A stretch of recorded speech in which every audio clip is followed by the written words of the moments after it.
Bismillahirrahmanirrahim. Assalamualaikum warahmatullahi wabarakatuh. Alhamdulillahi rabbil alamin. Alladhi razaqana bi ni'mati Ramadanil mubarak. Fanahmaduhu hamdan kamila wa nashkuruhu syukran tamma ala hadhihi an-ni'matil kabirah. Wassalatu wassalamu ala rasulillahi sayyidina Muhammadin alladhi ruziqna biqaunina ummatan lahu fasalawatullahi alaihi wa salamuhu tam alladhi dallana ala khairil amali fi hadha asy-syahril mubarak. Allahumma salli wa sallim barik ala hadzal habibil karim wa ala alihi wa sahbihi ajma'in wa ba'd.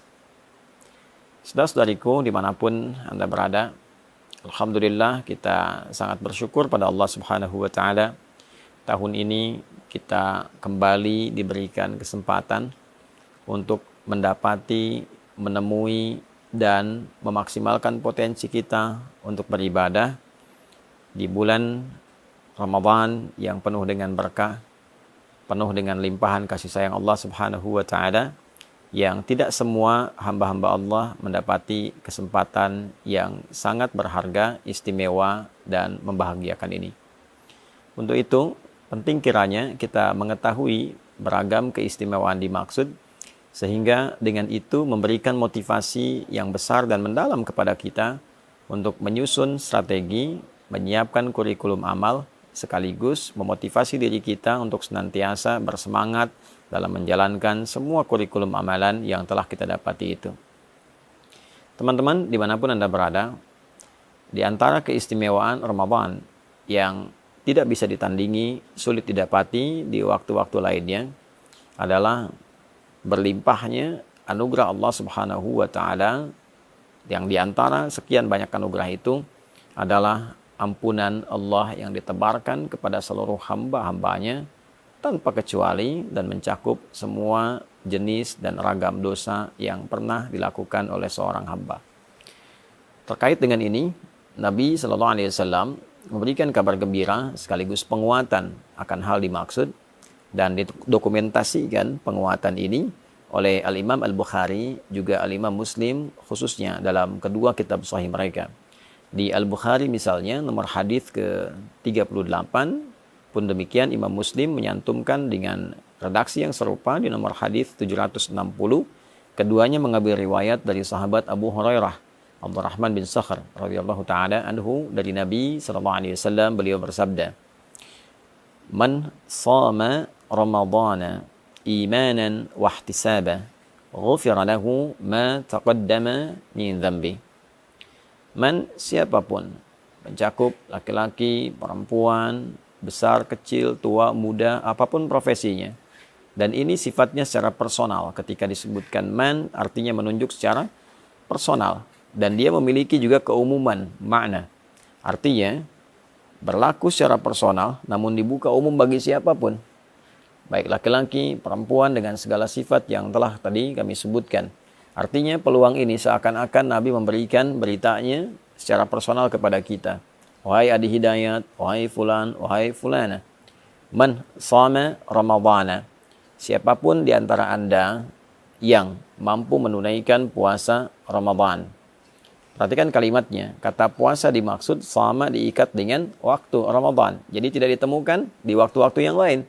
Tidak di puasa Rajab misalnya. Tidak di puasa Sya'ban misalnya. Tidak di bulan hurum-hurum yang lain. Tidak di puasa Arafah. Tidak di puasa Asyura dan yang lainnya. Tidak di Ayyamul Bid. Tidak di hari Senin dan Kamis. Ini hanya khusus mencakup di bulan Ramadan. Man shama Ramadana. Siapapun yang mampu menunaikan puasa Ramadan. Dan kita ketahui Ramadan itu jumlahnya selama sebulan. Ya, di Al-Baqarah ayat 185 jelas Allah menggabungkan kata syahr yang menunjuk pada waktu selama sebulan dengan kata Ramadan dalam momentum penurunan Al-Quran. Syahrul Ramadan alladzi unzila fihi Al-Quran. Di bulan Ramadan itu yang diturunkan Al-Quran di dalamnya, itulah kemudian waktu yang menjadikan kita wajib menunaikan puasa selama sebulan penuh. Artinya, dalam konteks menunaikan puasa ini, di bulan Ramadan ini, waktunya terbentang selama sebulan. Siapapun yang mampu menunaikan puasa Ramadan dari hari pertama, hari kedua, sampai yang terakhir selama sebulan. Dengan catatan, imanan wahtisaban. Imanan, ia kerjakan karena imannya, karena keikhlasannya pada Allah Subhanahu wa taala, keyakinannya untuk menyembah, mengagungkan dan menaati perintah Allah Subhanahu wa taala. Karena kalimat iman itu sandingannya adalah amal saleh. Jadi begitu disebutkan iman, pembuktiannya amal saleh. Misal Quran surah 103, wal 'asr innal insana lafi khusr illa alladziina amanu wa 'amilus shalihat. Jadi untuk menunjukkan seseorang beriman itu, maka pembuktiannya lewat amal saleh. Ya, pengertian terbaliknya, mafhum mukhalafahnya, ketika seseorang menunaikan amal dan disebut dengan saleh, maka tujuan utamanya adalah untuk membuktikan keimanannya. Kepada siapa? Kepada Allah. Jadi bukti iman itu adalah taat. Taat itu wujudnya adalah amal soleh. Perbuatan kita yang ditujukan karena Allah Subhanahu wa ta'ala. Karena itulah ketika satu kata yang menunjuk pada ibadah, kemudian disandingkan dengan kata iman, ingin memberikan kesan bahwa syarat penunaian ibadah itu dianggap benar, dianggap baik jika memang ditujukan untuk kepentingan imannya. Dalam arti dilakukan karena Allah Subhanahu wa ta'ala. Karena kalimat iman pertama dalam Al-Quran dan disifati dengan kata ghaib, wujudnya adalah penyembahan dalam bentuk salat. Al-Baqarah ayat ketiga, alladzina yu'minuna bil ghaibi wa yuqimunas salat. Itu orang-orang takwa itu, orang yang mampu mengimplementasikan imannya ketika dia yakin pada Allah walaupun belum tampak dalam pandangannya, lalu dia buktikan keyakinan yang kuat itu dengan cara menyembahnya melalui salat. Maka dari itu, ketika puasa diikat dengan kata iman, ini ingin memberikan kesan batasan bahwa orang-orang yang akan mendapatkan jaminan keistimewaan di bulan Ramadan ini adalah syarat pertamanya, dia menunaikan puasanya hanya karena Allah, untuk membuktikan keimanannya kepada Allah. Itulah sebabnya pembuka kewajiban puasa, ayatnya diawali dengan kata panggilan iman. Ya ayyuhalladzina amanu. Al-Baqarah ayat 183. Hai semua orang yang telah menyatakan beriman. Kutiba alaikumusiyam. Dengan imanmu itu diwajibkan engkau mengimplementasikannya dengan cara menunaikan ibadah puasa di bulan Ramadan. Karena itulah kemudian penunaian puasa ini bukan hanya dikerjakan karena orang lain berpuasa. Bukan hanya dikerjakan untuk membuat sebuah status di lingkungan kehidupan sosial. Bukan hanya dikerjakan motivasinya untuk mendapatkan bukaan. Ya kalau niatnya dapat dunia, dapat dunia. Saya pengen buka di masjid yang ada bukaannya mewah, ada takjilnya, ada sahurnya. Ya, secara adat sah dilakukan, tapi secara timbangan fikih dia hanya akan mendapatkan bagian bukaannya saja. Dia dapat makan, dia dapat minuman, tapi potensi keistimewaan yang mungkin dia bisa dapatkan sangat tipis kemudian untuk bisa dia raih. Syarat pertama. Yang kedua, wahtisaban. Ada iringan evaluasi diri, ada muhasabah di dalamnya, ada harapan mendapatkan pahala dari Allah Subhanahu wa ta'ala. Jadi yang dia harapkan ridha Allah, yang dia harapkan adalah Allah senang dengan puasanya. Lalu dia iringi dengan evaluasi diri dalam setiap puasa. Apa yang menjadikan selama ini belum kenal Allah? Kenapa selama ini imannya tidak terasa kuat? Kenapa selama ini ketika Allah panggil, rasa-rasanya telat untuk merespon? Dia evaluasi dari ujung kepala sampai dengan ujung kakinya. Maka ketika seorang menunaikan puasa dan dia kerjakan karena Allah, dia tinggalkan makannya lillah karena Allah, bukan karena sekedar hanya ikut orang tren puasa. Dia tinggalkan minumnya karena Allah, dia tinggalkan hubungan syahwatnya sementara waktu karena Allah, dan dia jaga hukum-hukum Allah, dia evaluasi dirinya. Ya, maka apa yang Allah berikan kepadanya? Ghufira lahu ma taqaddama min dzambi. Sepanjang dalam puasanya dia mencoba evaluasi diri, dosa pikirannya, dosa telinganya dari mulai mendengar yang salah, dosa lisannya bertutur yang keliru, dosa pandangannya melihat yang tidak benar, sampai ujung kakinya, itu berpotensi saat ia berbuka, diampunilah dosanya oleh Allah Subhanahu wa ta'ala. Dari mulai dia niatkan puasa, dia jalani, sampai berbuka, benar dia lakukan itu, ghufira lahu ma taqaddama min dzambi. Ada peluang diampuni semua dosa-dosa yang pernah ia kerjakan. Itulah yang menyebabkan orang puasa itu ketika akan berbuka, dia merasakan kebahagiaan yang sangat luar biasa. Bukan sekedar karena dia telah selesai menuntaskan tugasnya, dan dia akan berbuka begitu mendengar azan. Ada satu gejolak dalam dirinya, aura yang berbeda dari biasanya, mendorong ia untuk berbahagia karena sekarang waktunya berbuka. Karena itu dalam hadis dikatakan farhatani lis-shaimi farhatani, bagi orang puasa ada dua kebahagiaan, ya.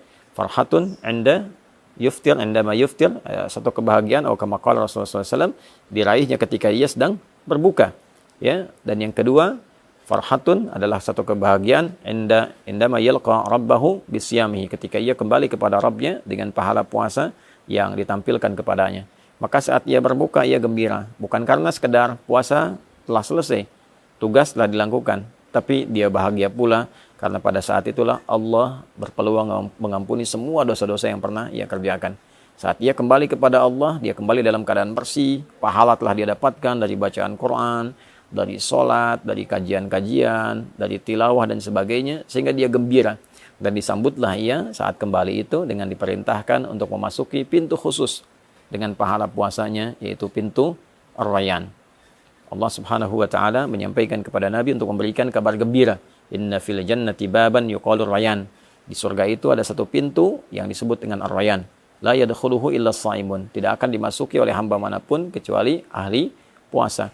Di antara ahli puasa itu ada yang menafsirkan rajin puasa, tapi juga pengertian spesifiknya adalah orang yang berhasil menunaikan puasanya yang ia kerjakan karena Allah, dan dia mengevaluasi diri seperti disifati dalam hadis Nabi SAW yang telah tadi diuraikan. Fa idza dakhaluhu ughliqa, kalau sudah masuk orang-orang dengan sifat ini, maka segera ditutup. Tidak ada orang lain yang bisa masuk kecuali memiliki karakter yang serupa. Jadi teman-teman, dimanapun berada, saya ingin mengajak pada diri pribadi dan kita semua untuk saling mendoakan. Dari mulai sejak awal kita menjalani ibadah puasa ini sampai ujungnya, tidak ada di antara kita yang tidak punya kesalahan. Tidak ada di antara kita yang tidak punya dosa. Yang dibawa ke akhirat bukan berapa banyak uang kita, bukan berapa tinggi status kita, bukan berapa luas ilmu kita, bukan berapa kuat tenaga kita. Yang dibawa pulang adalah timbangan antara pahala dan dosa. Berapa banyak amal salehnya, berapa banyak amal salahnya. Ketika ditimbang, apa yang bisa menutupnya? Maka kasih Allah menghadirkan Ramadan untuk kita, bukan yang lain, memberikan sebuah kesempatan yang dalam agar kita mampu memanfaatkannya dengan mengevaluasi diri dan berharap Allah membuat kita lebih baik dibandingkan dengan hari-hari sebelumnya. Nabi SAW bersabda dalam satu hadis yang didokumentasikan oleh Imam Al-Hakim An-Naisaburi dalam kitabnya Al-Mustadrak. Satu kali Nabi SAW bersabda, wa kama qala raghima anfu rajulin liman adraka ramadhana falam yughfar lahu. Sangat tercoreng kehormatan seorang muslim, sangat terhina, sangat jauh dari rahmat Allah seorang yang disampaikan kepada bulan Ramadan, tapi ia tak mampu mengkreasikan kesempatan yang diberikan untuk mendapatkan ampunan Allah Subhanahu wa taala. Semoga Allah memuliakan kita, mengampuni dosa-dosa kita, memberikan kesempatan terbaik untuk mengisi sisa kehidupan kita dengan lebih mulia, dan mewafatkan kita dalam keadaan husnul khatimah. Allahumma taqabbal minna innaka antas sami'ul alim wa tub 'alaina innaka antat tawwabur rahim. Allahumma ighfir lana dhunubana ya Allah, ma qaddamna wa ma akharna, saghiran wa kabira. Allahumma rabbana atina fid dunya hasanah, fil akhirati hasanah wa qina adzaban nar. Wa sallallahu ala sayyidina Muhammad wa ala alihi wa sahbihi ajma'in. Wa akhiru da'wana subhanakallahumma rabbana wa bihamdika asyhadu an la ilaha illa anta nastaghfiruka wa natubu ilaik. Walhamdulillahi rabbil alamin. Assalamualaikum warahmatullahi wabarakatuh.